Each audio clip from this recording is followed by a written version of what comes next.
Are you ready? Are you excited? I don't know about you guys, but when I woke up this morning, it felt like Christmas morning. Or if you worship Zoro Mamdani, perhaps for you, it felt like Ramadan morning.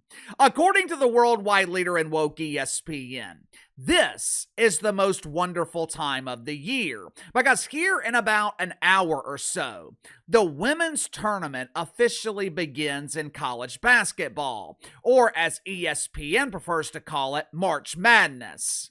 I cannot wait! This is going to be amazing! Azzy Fudd, Hannah Hidalgo, Sarah Strong. This tournament is filled with huge stars!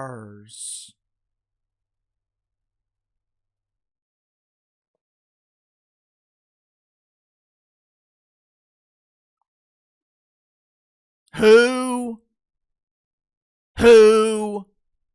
and who?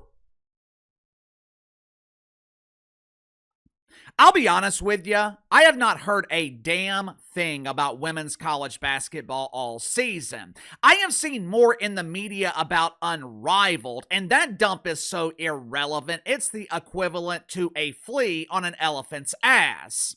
Over the last few years, the mainstream media has desperately tried to convince us that the women's tournament is just as good, if not better, than the real March Madness. Several years ago, they even started calling it March Madness. If you Google articles comparing the women's tournament to the real March Madness, you will find countless dorks in the media trying to convince you that the women's tournament is significantly better. For years, ESPN has claimed to be the proud home of women's sports, more specifically, women's basketball. My inside sources told me last night that an 18-wheeler was seen at ESPN headquarters in Bristol, Connecticut, dropping off massive pallets of polish. Over the next 3 or 4 weeks, woke welfare collectors at ESPN, they will be working overtime polishing this turd. But it's not about what they say.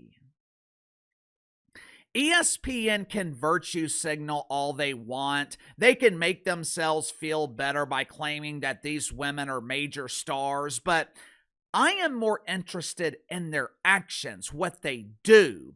If your wife tells you that she loves you right before she sticks her hand in the Pepperidge Farm guy's special brownies, her words don't mean a damn thing. Your husband can tell you for weeks, months, that he is fully committed to your marriage. But once he makes his immaculate debut on RuPaul's Drag Race, his words are absolutely meaningless. How can your husband be committed to your marriage when he is asking RuPaul to give him a makeover so he can be your new wife? Yesterday, ESPN was given an opportunity to prove their devotion to women's college basketball. They were given a chance to have their actions match their virtue signaling words. Sunday night was supposed to be the season premiere of The Bachelorette on ABC. Now, this was one of the most anticipated seasons in years because The Bachelorette was Taylor Frankie Paul, the star of Mormon Wives and Their Secret Lives on Hulu, which is one of the biggest shows in the country right now. ABC spent millions of dollars producing and promoting this show. Frankie was supposed to debut Sunday night as she began her passionate quest to find baby daddy number 3. But there was just one problem, one tiny problem. Yesterday morning, TMZ obtained a video of Frankie where she is beating the hell out of baby daddy number 2. Now, that little dust-up, that lover's quarrel, it could be overcome. The problem for ABC, Frankie was also seen in the video throwing a chair at Bebe Pape Dos, and instead of hitting Poppy, the chair made contact with their very young child. I don't think I need to explain why. That is no bueno. Now, with Disney being allergic to any and all controversy, once the video was released to the public, ABC immediately canceled the season premiere of The Bachelorette. Executives They were scrambling yesterday to find programming that could fill this 2-hour time slot. Now, the good news for ABC, their Disney cousins at ESPN own the rights to the women's tournament. The second round begins Sunday. ESPN could give ABC an exciting matchup in prime time. This is a great opportunity for ESPN to showcase one of their prized possessions. This is an opportunity to give the women's tournament a massive platform on broadcast television in prime time.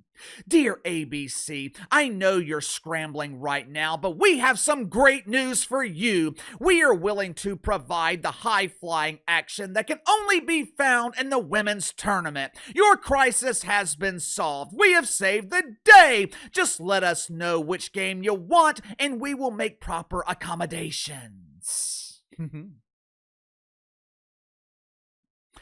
Executives at ABC read the letter from their cousins at ESPN, and they sent back a response that was very easy to understand. Dear worldwide leader in woke, no. Make sure to like and subscribe. You can follow me on Twitter at KC_BTL84. Link to the second channel is in the description below. Today on the second channel, going to be talking about the ongoing embarrassment in the NBA. The World Baseball Classic, a tournament that literally means nothing. It's an exhibition. The World Baseball Classic, it easily outdrew the NBA Finals, but that's not the worst part. Last weekend, the NBA was dominated in the ratings by bass fishing. That is not a joke.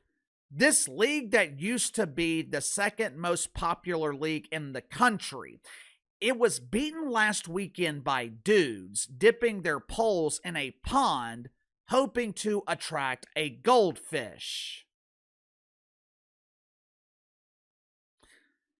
If you haven't already, click the link in the description below, subscribe to the second channel. Instead of replacing the Bachelorette with the second round of the women's tournament, ABC decided to broadcast a rerun of American Idol. Not a new episode, not a first-run episode. They're not showing never-before-seen footage. ABC chose to air a rerun over the exciting action in women's basketball. The question is why? On the surface, it doesn't make sense. For starters, the modern version of American Idol is the drizzling shits. The show was good when Simon Cowell was making fun of people. It was great when they featured dorks who thought they could sing, but they replaced the brutal honesty of Simon Cowell with a trio of judges who tells everyone how great they are. Ooh, that song was beautiful. You're such an amazing flutist. How great thou art. How great thou art.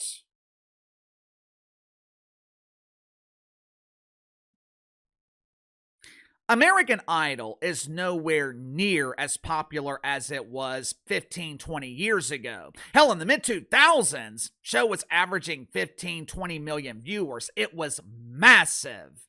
Even though American Idol has clearly declined, it's still a better draw than women's college basketball. Throughout February and March, American Idol is hovering around 5 million viewers. Reruns are averaging between 1.5 million and 2 million viewers. Meanwhile, women's college basketball on ESPN, it's averaging around 500,000. Some games hit 1 million viewers. But Casey, those are regular season games. This is March Madness. These women should be given a chance to prove they can draw an audience. Don't be mad at me about it. I didn't make this decision.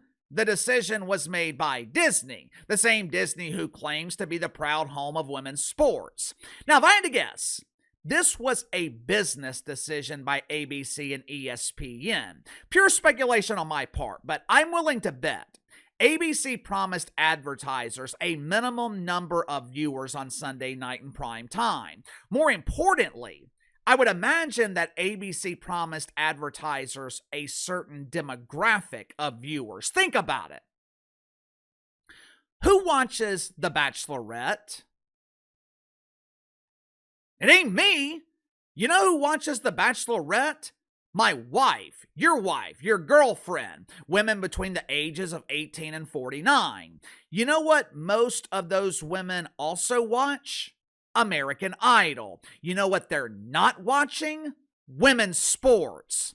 Some on social media are criticizing ESPN and ABC for neglecting the women's tournament. But this was not an emotional decision, it was a business decision. And the truth is, when compared to something like American Idol or The Bachelorette, women's basketball is bad business. Hell, if most universities were honest, they would tell you that women's college basketball is bad business, period. The vast majority of these programs, hell, maybe all of these programs not named UConn, they are losing money. South Carolina is one of the most successful programs in the country. Dawn Staley and the Lady Cox, they are competing for national championships every season. They're also competing with Unrivaled and the WNBA Dump to see who can lose the most money. Last season, South Carolina lost nearly $6 million. When Angel Reese was at LSU and they won the national championship, LSU lost millions of dollars that season, which is fine. That's okay. Outside of football and men's basketball, most college sports are money losers. They're not supposed to make money. They're supposed to provide the kids with opportunities to earn scholarships. The only reason we talk about the deficits in women's basketball is because the mainstream media refuses to stop shoving it in our face. My guess is ABC will eventually air The Bachelorette. They're just waiting for all the controversy to die down. Unfortunately, though, for Taylor Frankie Paul, it looks like her career in reality television might be over. All of her pretend friends on that Mormon Wives show, they are turning their back on her. They are demanding that she be removed from the cast. Like the ladies tend to do in the WNBA, the Mormon Wives, they are destroying their own careers. The only reason that show is watchable is because of the drama provided by Frankie. I guess the Mormon Wives don't understand this, but in most cases, the best reality TV stars, they are the ones with the most volatile personal lives. Someone like me, I would be terrible for reality television. I'm boring. And so is most of the cast on that Mormon Wives Secret Lives show. Not only are they boring, they're also man-hating feminists. So if they kick Frankie off the show, you might as well cancel it. Frankie isn't just the star of the show. Frankie is the show. Sound off in the comments below. I'll see you guys later.